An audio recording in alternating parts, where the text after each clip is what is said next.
All right, let's get back to first season hair, first season face. We open where we left off, where Giselle and Lady Eloise were arguing in Charissy's backyard while Charissy was upstairs saying, I was disrespected. She brought her sissy up my stairs, and he dared touch my hair.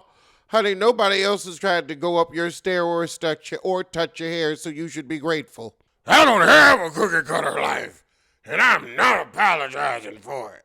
Oh, just so gruff and aggressive. But yeah, Giselle adjusting this joke of a wig on her head as the people look on. Actually, ain't nobody paying attention to them. However, Giselle goes inside for reinforcement and finds Charissy has nothing but harsh things to say to her either. And it's like, look, don't act like you jokey joke with me. You've never come in my house like this. And I don't know why you think it's appropriate to sashay your sissy up my stairs. And Gizzard says, you know what then? Come on, Cal, let's just go. Let's just go. We don't do this in Potomac. You know what else we don't do in Potomac? Live with our husbands, apparently. But girl, to act like, ooh, Cal was coming up trying to get a peek at your pie. Girl, boom.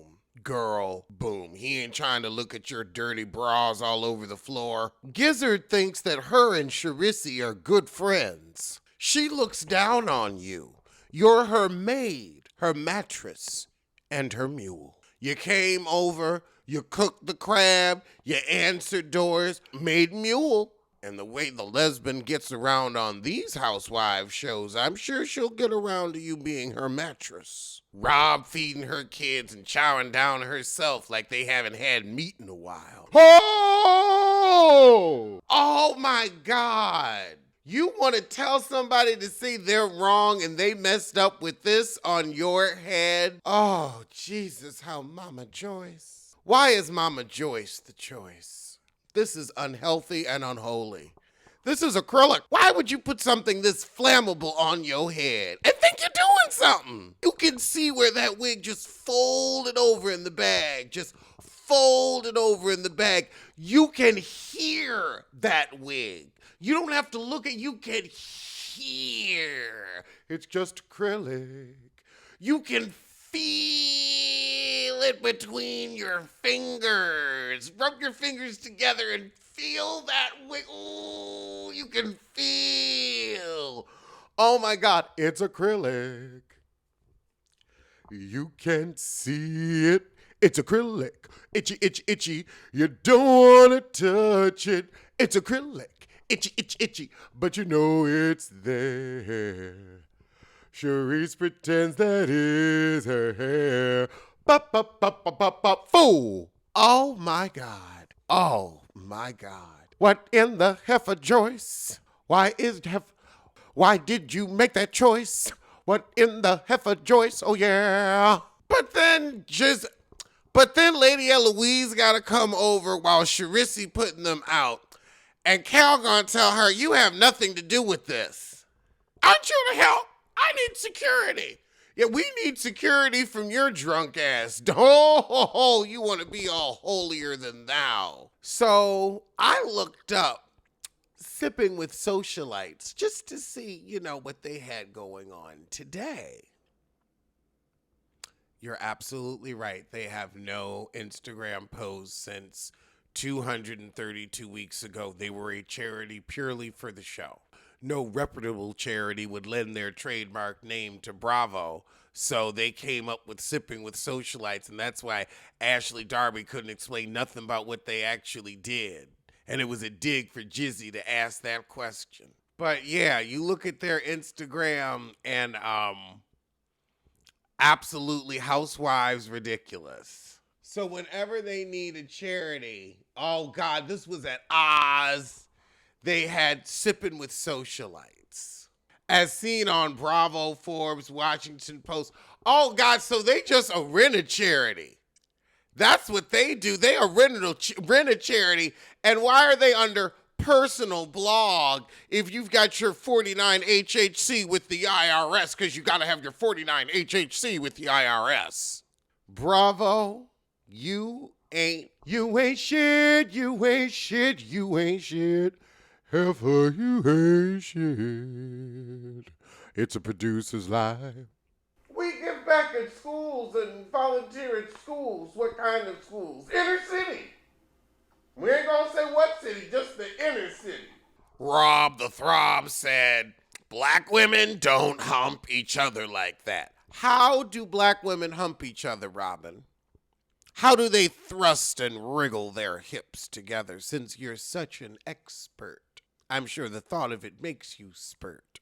So tell us, Rob, what makes her hunching so honky? Oh, God. Karen get on the intercom calling Ray. I have a honey-do. That's why his ass is iffy about if he in love with you now. Honey-do. Honey-do, not drink and drive. How about that? You can't imagine. You can't do that. Don't ask me for a honey-do when your ass home all day. Home drunk. Giselle, you value your little girl's opinions because they set your ass straight. She tell him she gonna try to rekindle with the group, and they tell her, talking about things just makes it worse. It never goes well. They right. But she gonna take the heifers to lunch. Ashley introduces us to her caboose cup and coot. Lord, and they building that Oz restaurant that don't nobody go to, but she gonna hunch that chef. Oh, we get to see that fine chef. I'm sure Michael liked him too. Ashley talk about growing up in that tent with her mama. Her mamas loved that tent though. That's sad that her mama forced that tent lifestyle on her. Ashley said, so I went out with Giselle and she was calling people thoughts. I don't know if she has issues because her beauty's fading. Shade. She thinks Giselle is intimidated by her. She is. So we got Katie's naming ceremony. Gizzard and the Throb are gonna show up. This is how we knew Katie Ross was Nutty Boo. She said, I'm trying to make it as muddy as possible, but Andrew always makes it clear we're not engaged. Girl, why you playing with your kids like that? However, Giselle can't wrap her head around the fact that there are black Jewish people. Girl, that's the Potomac coming out. There are black people everywhere. So then we get into Katie's biracialness. And she's like, well, hold on. You two got light eyes and light skin. You look biracial. And Rob, you just a white heifer. Old sturdy German. Rob Dixon has been Rachel Dolezalling on this show the whole time. We found out your ass is a white woman at your ancestry test, but you've just been black and we've just let you be. We've just let you be. Who is this heifer? Who is this honky? Who the honky? She trying to point to some non-existent kink in her hair. Please, you're a pink toe, and we all know. So the next day, oh, that's right. She's got the lunch with Karen and Charisse, and she sent a card for him, and she got flowers for him to get on the good foot. I guess. These are two lavender dragons I'd be loud and wrong with. Gabri said, I don't want to sit down with the Sour Patch Kids, but it must be done. And they are a Sour Patch. Oh, Lord. Karen and this foundation-y mole. Oh, God!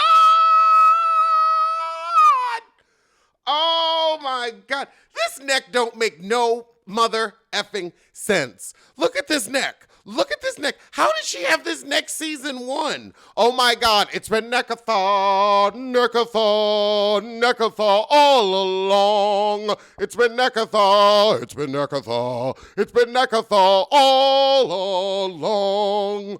My God, that's a bigot's neck. How did you end up with a bigot's neck? And the face looks so young, but oh my God, that neck! That neck! And you see here, she's not wearing that hat full of hair. However, this sit down is half Giselle telling them why they was wrong to be mad with her. Oh, if this was a Tyler Perry play Charisse, you're clearly Medea. Your friend immediately talked about my hair that was rude and inappropriate. Honey, he asked, do you want me to fix your hair because it was before a party? He was offering his services as a hairdresser. Girl, boom. You making nothing out of, well, then again, your marriage was nothing, so you always are left with nothing. So you got to make something out of nothing because it's all you've ever had. Who brings a hairstylist to a crab boil? He's one of my best friends. So he was vetted to be brought into the estate because he offered to kick my ass. He balled his fists up. I don't move with people like that, and I don't want that near me. You brought that to the party, and that says a lot about you. Oh, God. Gizzard said he's nationally renowned. She has very little respect for me as well as Charisse. So this lunch is to cuss us out. Yes. Oh, Charisse, you can go back to the car. It's totally fine. If you don't want to sit here, you can leave. I love the fuck you. And you can go too, Lady Eloise. I extended an olive branch to you. Why would you get your children to help you write a letter? If it was genuinely sorry, it would have come from you, Jizzy. These hip-hop cliches are beneath me. Hip-hop cliches. Karen wants Gizzard to try it again because she don't feel it's a sincere apology. She said, I gave you one sorry and that's all you're getting. Toodles toots.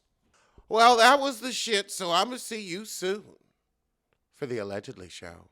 The way the oil was just baked into the bread, like it couldn't have been any better. It couldn't have been. That cheese was so fresh, so decadent. If you go, definitely get this, and then see if you're still hungry. I also had after that a meatball focaccia, which was just a meatball sandwich on focaccia bread. The portion was quite large. I don't know where my picture of it went, but the portion size was amazing. So I would say this has been one of my favorite places. And then I had the escargot at Park, which is in Rittenhouse Square. And now this was interesting. They put mushrooms in their escargot. The full episode of PopRoast Eats is available on my Patreon at the $5 level. There'll be new episodes available every month. See you there.